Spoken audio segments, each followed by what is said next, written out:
I want to get started on my August TBR early so I can return some of these books to the library.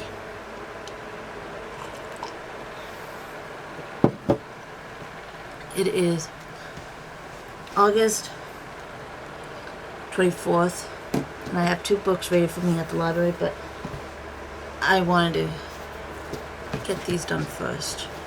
Okay, so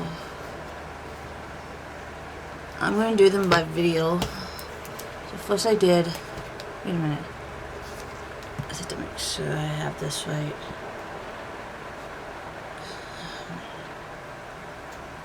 Well, I can just do the recent video where I read 3 books in 48 hours. So the first book I read was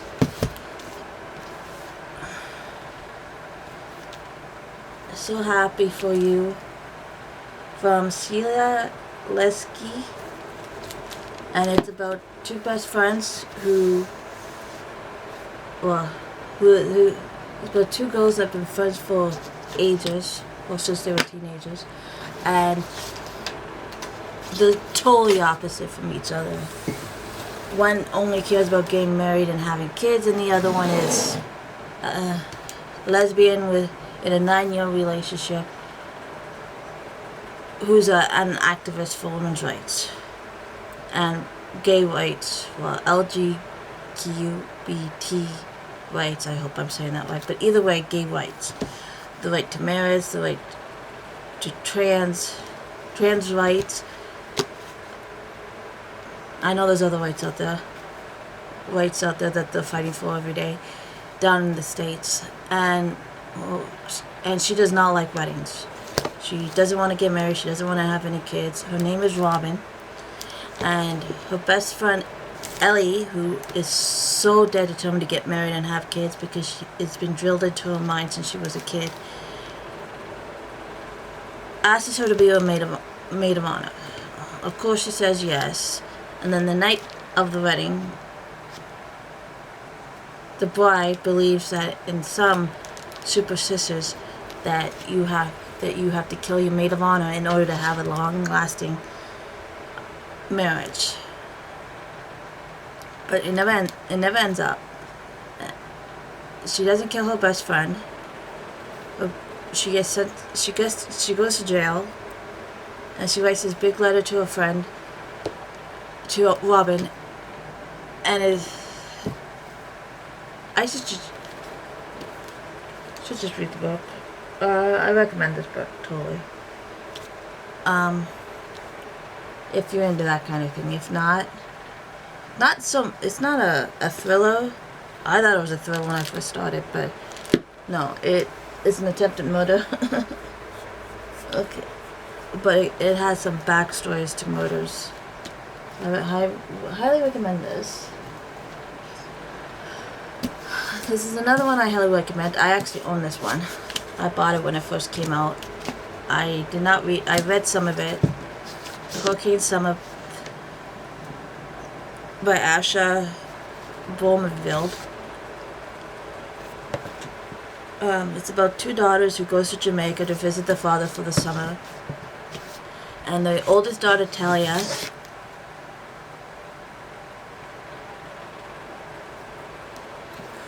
who just wants her father's love,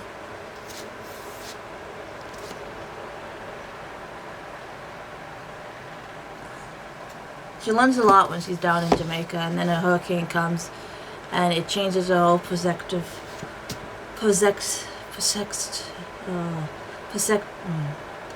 the outlook in what she thinks her life should be. She just has to, I don't know. It's hard to explain.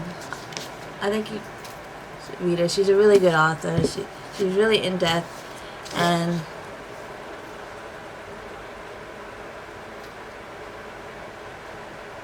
I don't want to give too much away, so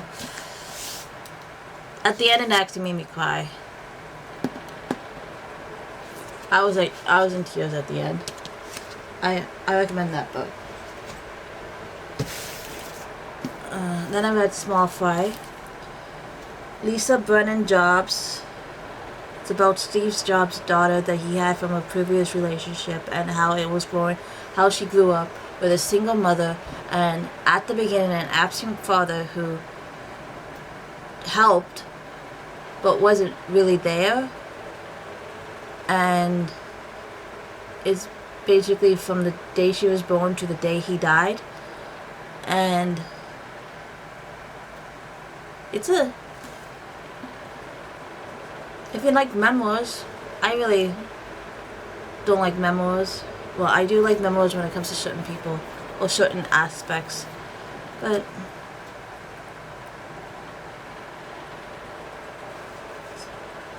it teaches you more about Steve Jobs, the creator of Apple. I don't know. You can read it if you want. And then for my 48-hour video, I read Margaret Atwood's Handmaidens Tale. And it's about if the world was taken over by churchgoers who believe in people who believe in anti-abortions. A religious war starts against religion, and I think it's called the Baptists or something like that. I'm not really sure. That creates a camp where women go specifically to have babies, and you have to a certain point before you go to the colonies.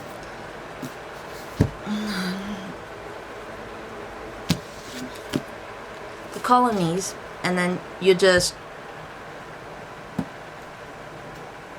I don't know what happens there. In order to actually understand, you have to read the second book, but I don't know if I'm actually going to read the second book.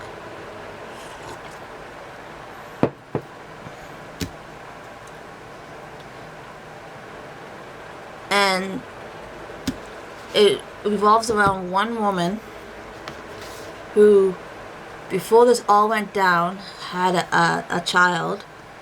I think she was 5 at the time that her and her boyfriend and her were trying to run for it. And the child was taken and given to a different... Like, the women that have these babies don't get to keep the babies. The babies go to the... They have an elderly couple... Not an elderly couple. They have the baby.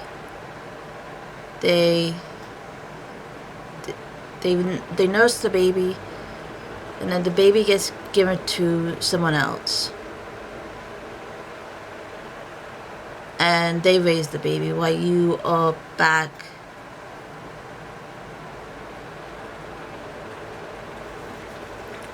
I'm not gonna watch the show. The book is a learning. I know it's banned some places down in the States, but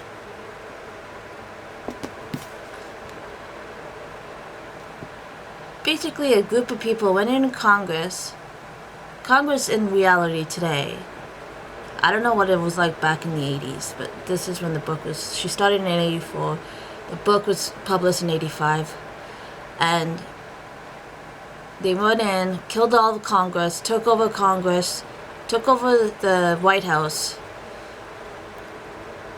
put in laws that stripped women of their rights, the ability to have their own credit cards, like everything that the government that everybody worked for years was stripped from the women, and they had to stay home, attempt to have babies. The LGQBT, I hope I'm saying this right, has to go into hiding, has to go underground, or has to hide in a closet. Basically has to go back into the closet and do what you have, basically what a woman has to do.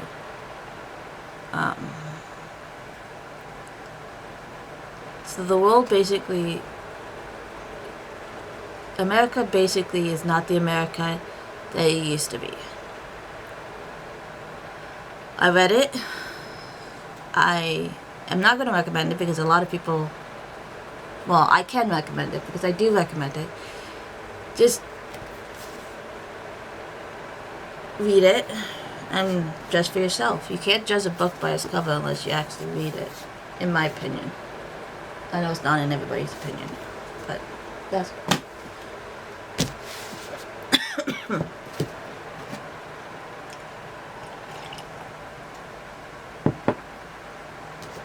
Now, this book I highly recommend. It is Book Lovers from Emily Henry. It is about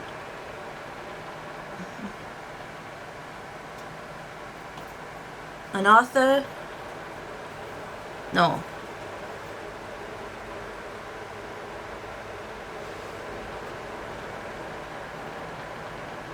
Please excuse me. I have to go catch up on it. I'll be right back. That hornet's trying to hide from me. Vicky knows that I'm trying to catch him. I'm just gonna release him back outside. So anyways, Book Lovers is about... Oh crap, now I totally forget it. It was a really good book. Okay, so it's about two sisters who goes to a small town in North Carolina. Libby is the sister who's pregnant. Nora is... Oh crap, now I can't even remember. So I'm going to cut back on how many books I read in a month.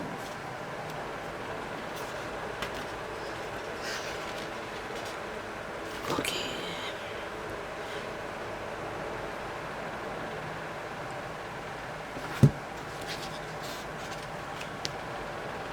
Okay, so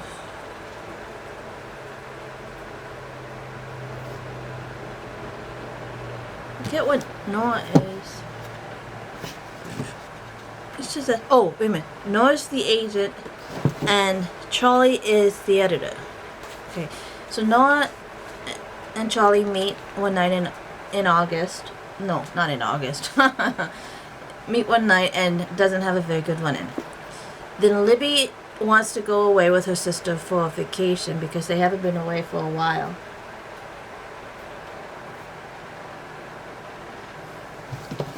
I'll just get my sister to delete it. So Libby wants to go away with her sister because her and her sister haven't gone away together. She's expecting her third child. So they go to a small town in North Carolina and finds, for the month of August, and finds Charlie there, who's the editor, who wouldn't take on one of the novels that Noah wanted him to read. And then, you know, enemies to lovers, well, enemies to friends to lovers. And at the end, they both end up in New York.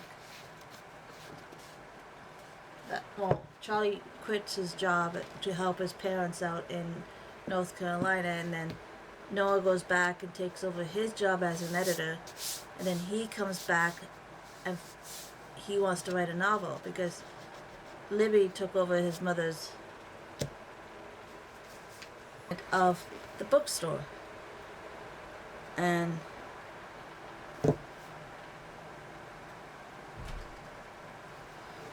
I highly recommend it. I'll be right back. Everything's okay. I highly recommend this book. I'm actually going to reread these books, all three of them, and then once I get this other book that I'm getting from Emily Henry, I will, I'll read that one too. I'm reading that one in September. Okay. Next one is audiobooks. I did an audio vlog, and I listened to When No One Is Watching by Alyssa Cole. This is about a street in Brooklyn, New York, whose people are going missing. Like, they're not really going missing. They're claiming that they moved, or they left, or they went back. They went to the families because they're seniors. Well, not all of them are seniors, but It's about a community who's being snatched up by a developer to build this pharmaceutical place. And Cindy lived there all of her life. Her mother is gone. She died. That was the trip. So I always thought the mother was in the hospital, but yeah. So the land developers are picking up, moving white people in, white families, and then the blacks are being kicked out or being forced to move, or in this, being taken. And Cindy develops a truce with Theo, who moved in with his wife, who, in my opinion, is wonky. So Theo teams up with Cindy, and to take them down, and at the end, they figure all out. The thing is that they claim it's a thriller, but I really, well, there's murder in it. Yeah, I can see it being a thriller, actually. Never mind. I do recommend this one, too. This one is really good. Everything is fucked. A book about hope. From Mark Manson. Nice. When No One's Watching by Alyssa Cole. Yeah. It's just a self-help book. He is really upfront and honest, and he tells it how it is.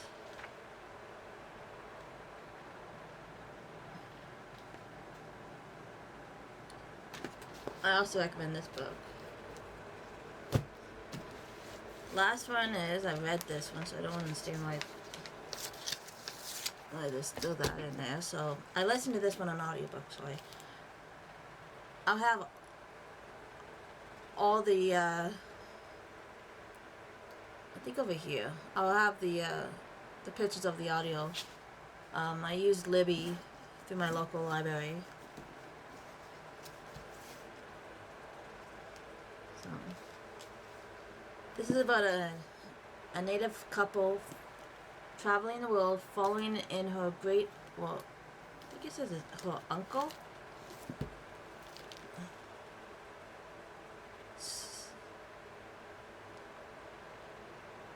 Uncle Leroy's nearly 100 years before. So I think he might be her great uncle. So Bird and Mimi attempts to trace the journey of Mimi's long lost uncle and the family medicine bundle that he took to him when he went to Europe with the circus that he was in.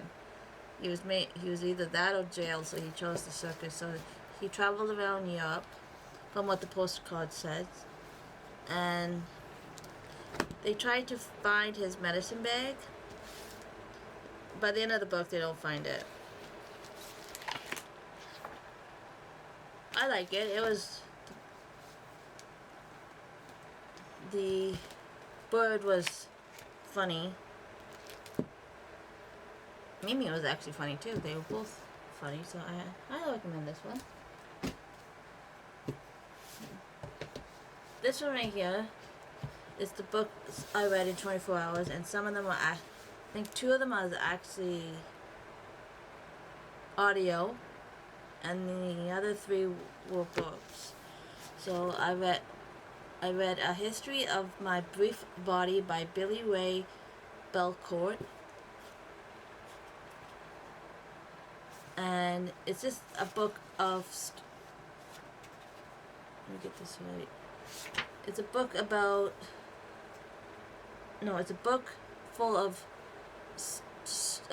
short stories, poems, and essays about growing up as a native, a two-spirit native. I think that's what it's called.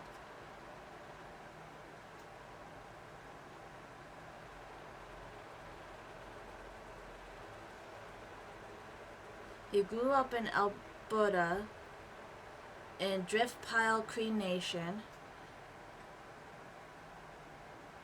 From there it expands to encompass the big and broken world around him in all its complexity and contractions. A legendary of colony violence and the joy that flows in spite of it. First love and first love's lost. Sexual exploitation and intimacy and the act of writing as a survival instinct and a way to grieve. What emerges is not only a profound meditation on memory, gender, anger, shame, and excessity,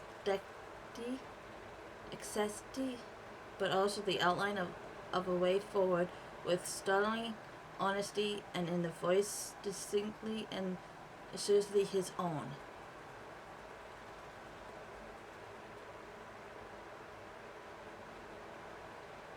Okay. Belcourt situates his life experience within a constellation of seminal queer texts, among which this book is sure to earn its place. Eye-opening, instantly emotional, and inclusively quotable. Man, I hate not being able to speak. So at the beginning, it opens with a tender letter to his kokom, also grandmother in English, and memories of his early life in the hamlet of Josu, Alberta.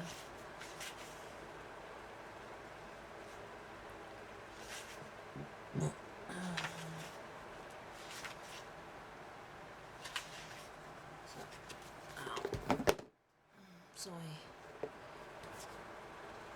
Of course I recommend that one. I like poems, essays, and not short stories. Essays. Anyways,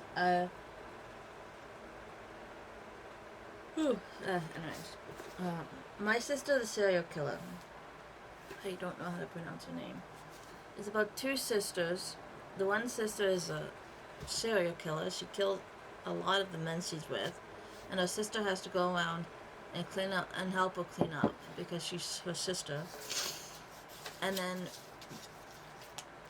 I think they do have.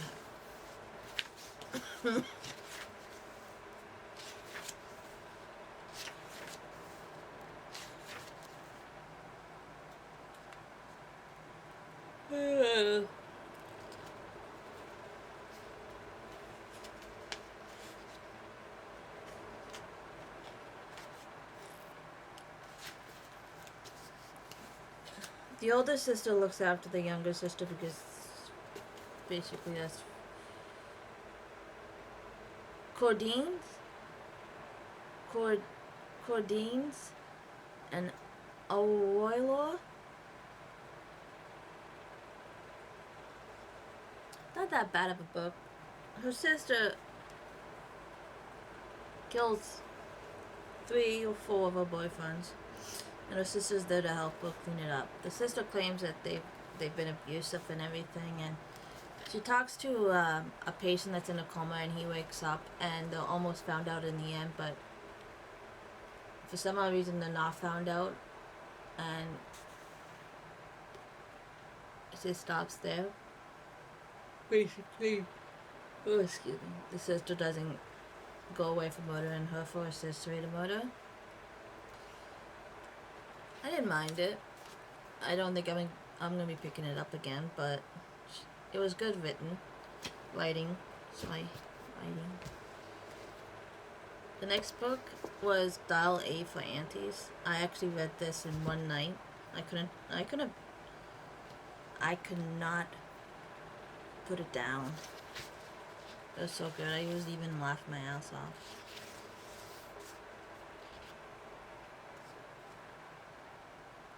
Oh, man, am I tired. Okay. Her name is Mitty.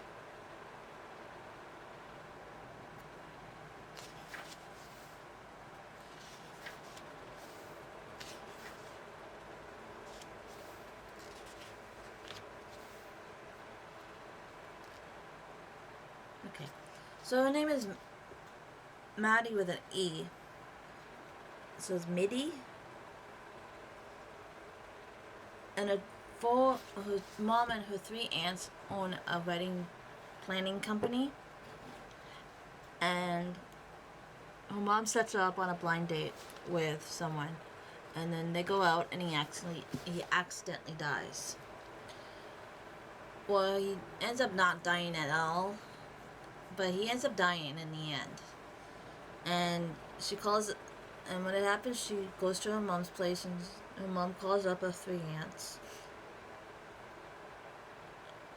And they're supposed to help her dispose of the body. The aunts have the... And then she meets an ex-boyfriend who she broke up with in college because she wanted to go...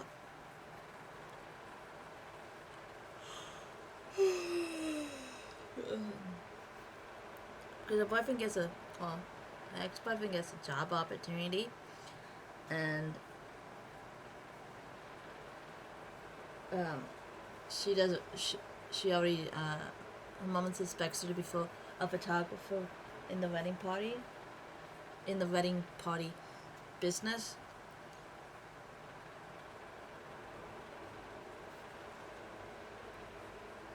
And then she meets her ex-boyfriend who owns the hotel that the wedding is taking place, and everything happens in the end.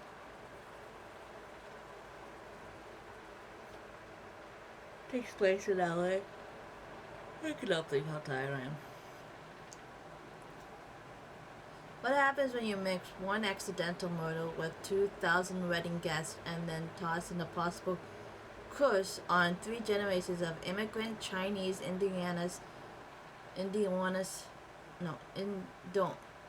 family? You get full meddling Asian aunties coming to the rescue. I love this book. I'm gonna be buying it. It's the libraries, but I'm gonna end up buying it after. And then every vow you break. So basically, it's about a couple who's getting married. He gives the bride a test and she fails. So Abigail is the fiance and Bruce is the fiance.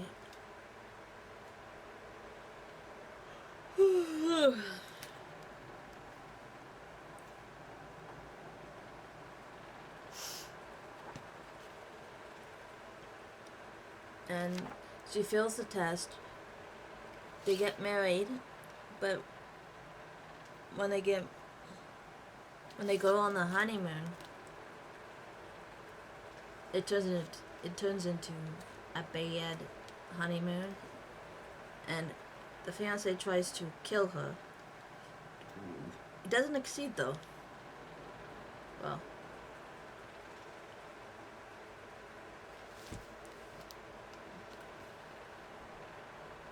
Every Value Break from Peter Swanson.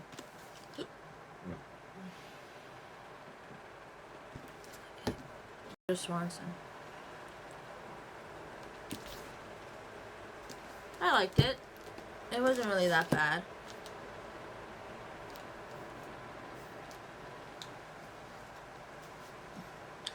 The next book I also listened to on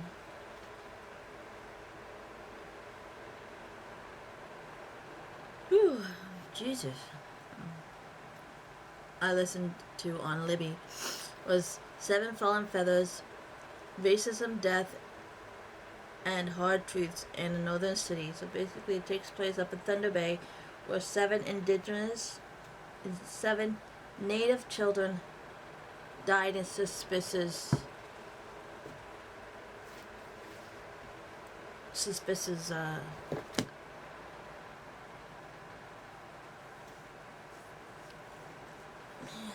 tired. Okay. Okay. From 2000 to 2011, 7 Indigenous high school students died in Thunder Bay, Ontario. They were hundreds of kilometers away from their families, forced to leave home because there was no adequate high school on the reserve. And that is wrong. There should be high schools on the reserve. There should be all schools on the reserve. And it's not their fault. It's the government's fault.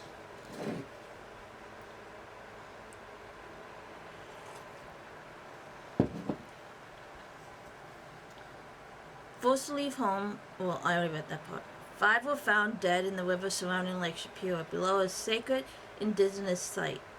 Using a sweeping narrative focusing on the lives of the students, award-winning investigating journalist Tanya Telge delves into the history of the northern city that has come to manifest Canada's longest struggle with human rights violation against Indigenous communities. So totally true. So,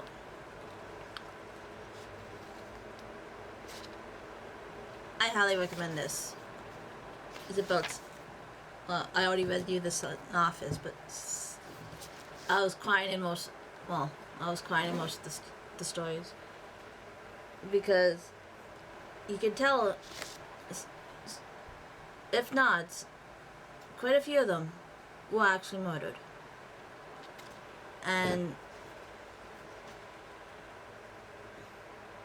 each chapter is a story of someone who knew of it, one of the victims.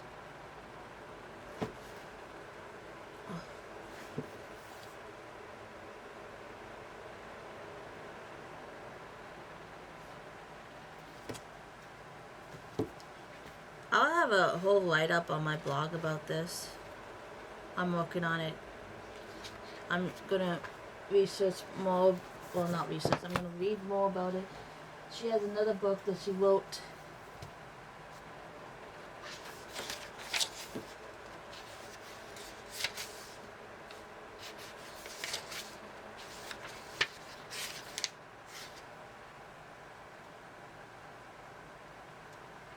Youth suicide.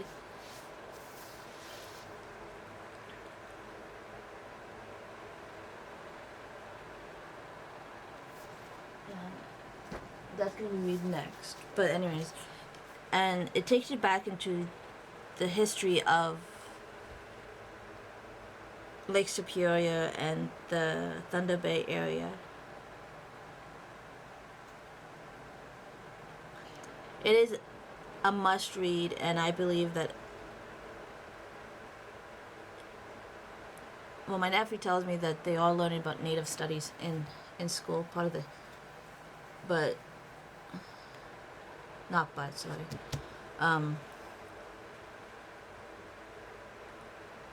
There's a few other books that I'm going to be reading, like 5 Little Indians by Michelle Good, and 21 Things You Need to Know About the Indian Act, and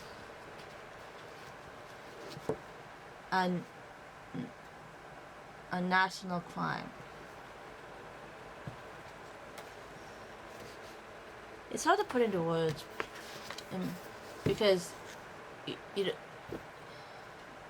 when I was little, when I was younger, I never learned about this in schools. I was also in the basic,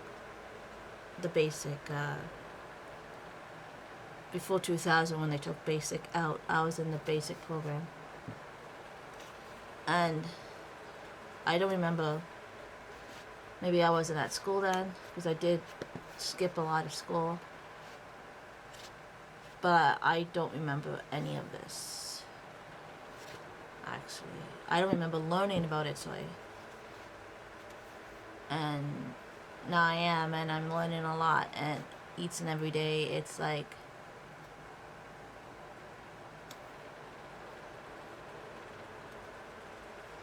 it's truly heart-wrenching when you grew up with thinking that your country was one thing and then finding out it's a totally different thing. But if you're if anyone's able to get a hold of any books about the Native history or the Native, or anyone's writing a memoir about Natives, I highly recommend you reading them, because then you'll definitely learn. Definitely read about it, and you might think that it's fake, but really a lot of these books that are being written by Native authors are actually based on true events. It's not like it's, except for that one book that I have. I think it's sci-fi.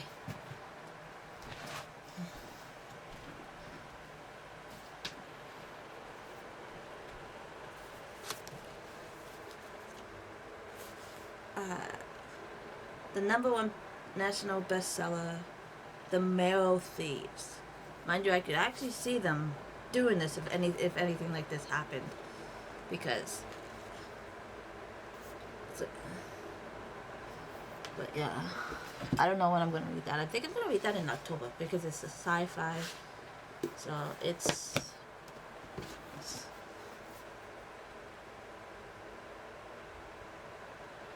and it's YA. And I'm in my 30s. But I read it anyways. I don't mind it. So anyways, I highly recommend this one. And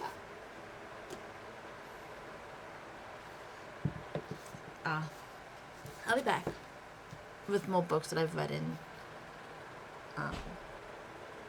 August, because I'm not done yet, because August is still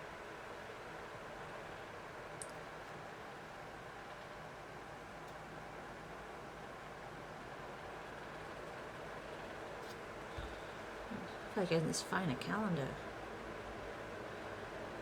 So 1, 2, 3, 4, 5, 6, 7. 7 days away. So maybe I can get those 6 books done in 6 days. 7 days. Oh, wow. I'll be back. Hello everybody, and welcome back to my channel. If you're new here, hello, my name is Jenna, and I'm going to be doing, today's Wednesday, Thursday.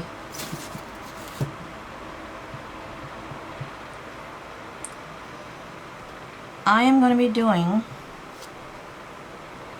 I wish I had a calendar. I am going to be doing,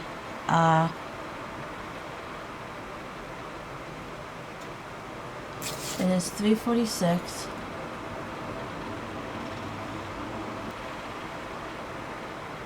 It's 3:46, and I'm going to be doing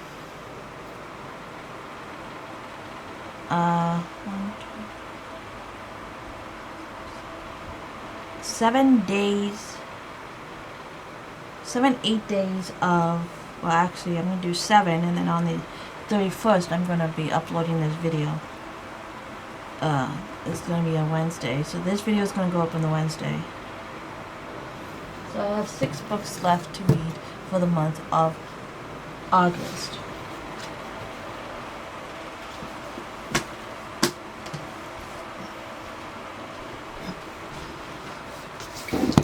And I don't know if I'm going to get them all done, but I'm going to try. I have some of them on audiobook that I'm going to read, listen to on the audiobook. And I was going to listen to this on audiobook, but I think I'm just going to read it all together. It's American Dirt from Janine Cummings. And then I have this one, Fire's Keeper's Daughter. I started listening to this in an old vlog, but then I decided to change my mind. I just changed my mind, and I decided not to read it. So I'm going to read this by hand, actually. I'm going to send the audiobook back. And then this one is going to be read. I'm on page 28. I just read the chapter on the nose job. The botched nose job. The nose job that actually destroyed her career. Out of the Corner by Jennifer Gray. And then I have, and this one right here is going to be read by hand. It's All of Our Relations, Finding the Path Forward by Tanya Telge, author of Seven Fallen Feathers. And a lot of these books I'll be buying after I return them. After I return them to the library, I'm going to actually be buying them. I'm going to be buying them. And then these three I'm going to actually do audiobook for through Libby.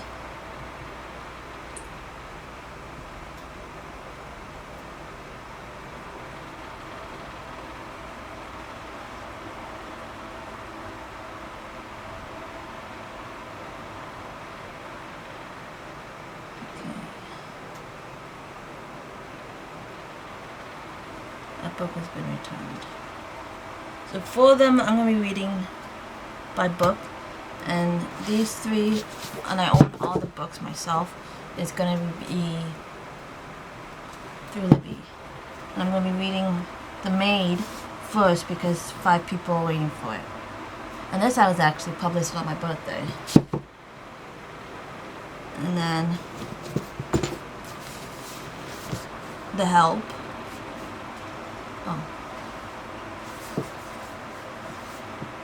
The Help. I actually saw the movie, so we'll see how well the book is. And then Hence. Well, The Help is by Catherine Stockett. And Hence is by Natalie Zing Walsku. And she's Canadian. Well, it doesn't really matter, but yeah. Okay, so it's 5 days for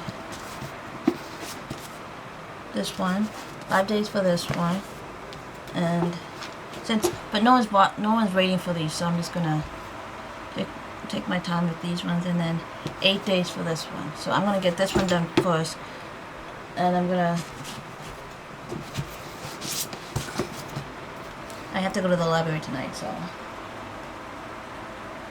I can listen to some of the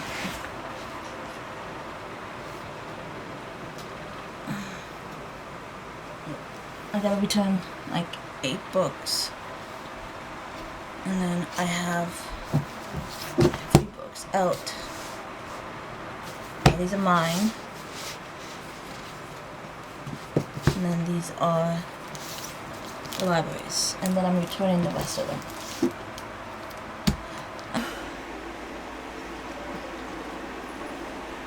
So, in the month of August, I read okay. So the first anyways, I read All of Relations, Finding the Path Forward, Tanya Telge, and I highly recommend this book if you want to learn about natives. In this virtual and extensive work, best-selling and award-winning author Tanya explores the alarming rise of youth suicide in indigenous communities in Canada and beyond, from northern Ontario to Nunavut, from Norway, and I did not know that Norway had an indigenous community. They're called the Sami, and they are reindeer herders, and the Norway government is selling off the land and shrinking the reindeer path, the path that they use to herd the reindeer. And I read in the book that if the reindeers crosses the borders to Sweden, you can get a fine up to whatever. I think that's wrong because the reindeer and they have to move around, so why is it? It does not make any sense to me. And again, it probably doesn't because I didn't even know about it. It's called the Sami. They're called the Sami. And there's an alarming rate of suicide in the male population. Next is Brazil, and I also didn't know that Brazil was actually I didn't know Brazil was actually colonized because I didn't know, I didn't learn anything, but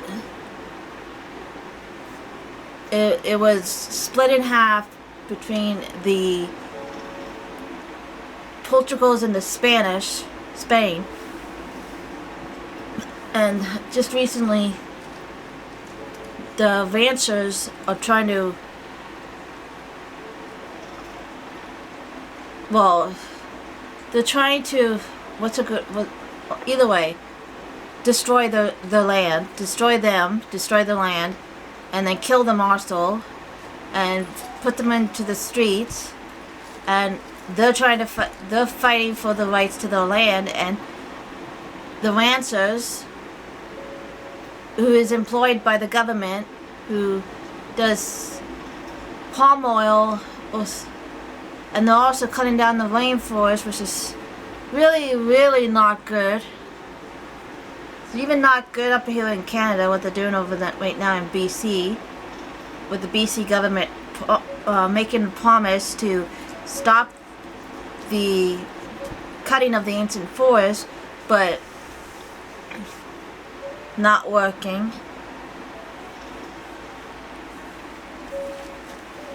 Idiots. Those trees are like over 200,000 years old, 40,000 years old, and it just,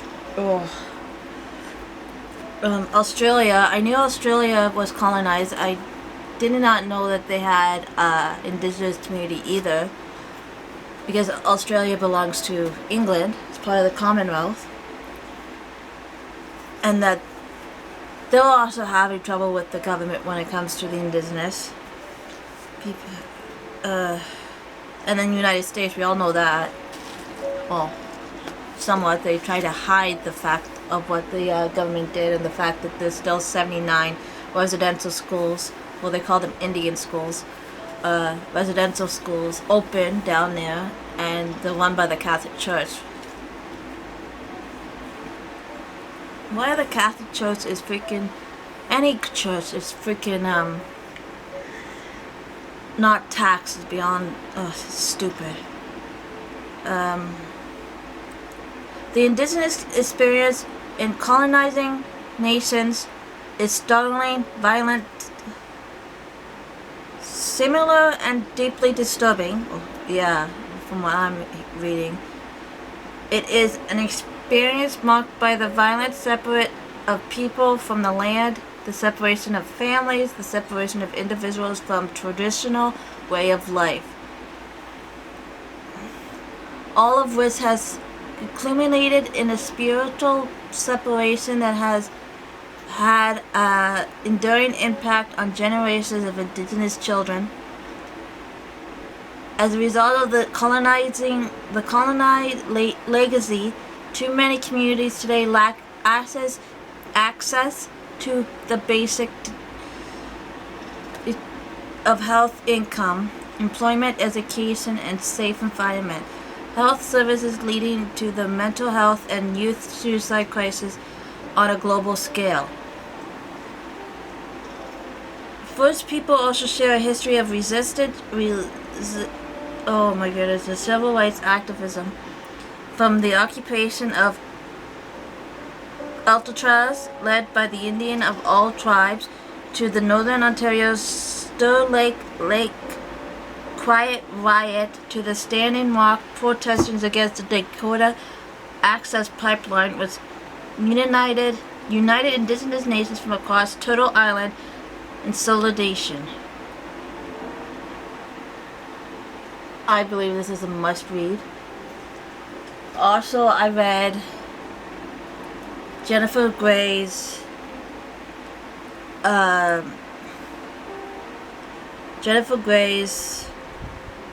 of the Corner, and it talks about growing up in a, well, basically her dad was an actor, Joel Grey.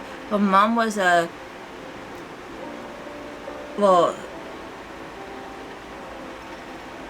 her dad was a Broadway and film legend, Joel Grey, and her mom was a singer, but then she turned into a homemaker.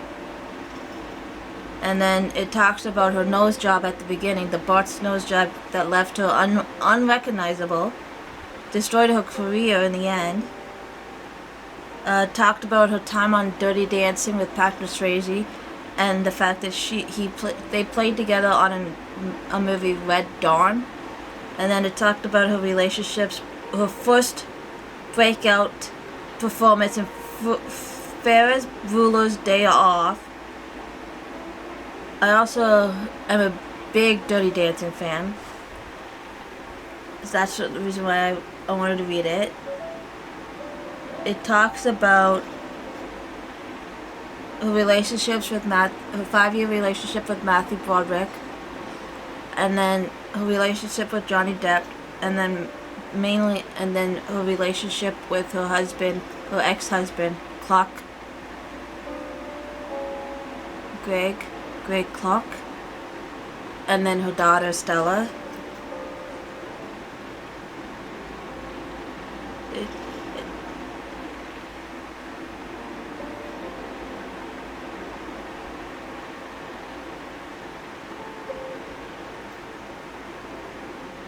So that was that book, and I'm gonna have a picture of it up there. And then The Firekeeper's Daughter.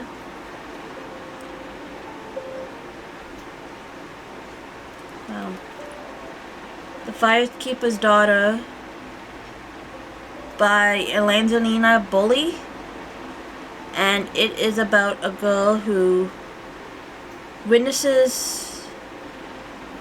She's a biracial native. Her mom's white and her dad was native, and she lives by the Ojibwe Reserve. She is an unenrolled tribal member and the product of a scandal. And when her family is struck by tragedy, I think the tragedy is her uncle who commits suicide. And then she witnesses a shocking murder that thrusts her to a criminal investigation. She agrees to go undercover, but the deception and the death keep piling up, and soon the threat strikes too close to home. How far will she go to protect the community if it means tearing apart the only world she ever known? I liked it. I didn't mind it.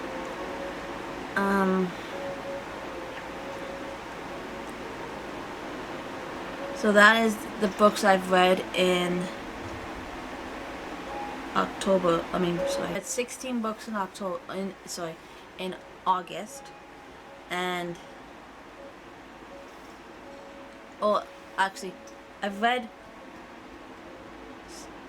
I listened to 1, 2, 3, 4, 5.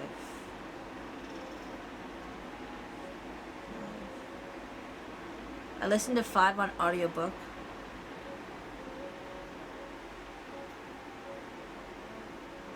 7, 8, 9, 10, 11. And I read 11 books. So that was my August read. I don't think I'm planning on reading 16 books in another month. That's just way too many. I just want to relax and read for fun. So if you want to subscribe, hit the subscribe button. If you want to hit the like button if you liked it, and if you want notifications for when I upload another video, you can hit the notification bell, and I will see you in my next video. Okay, thank you.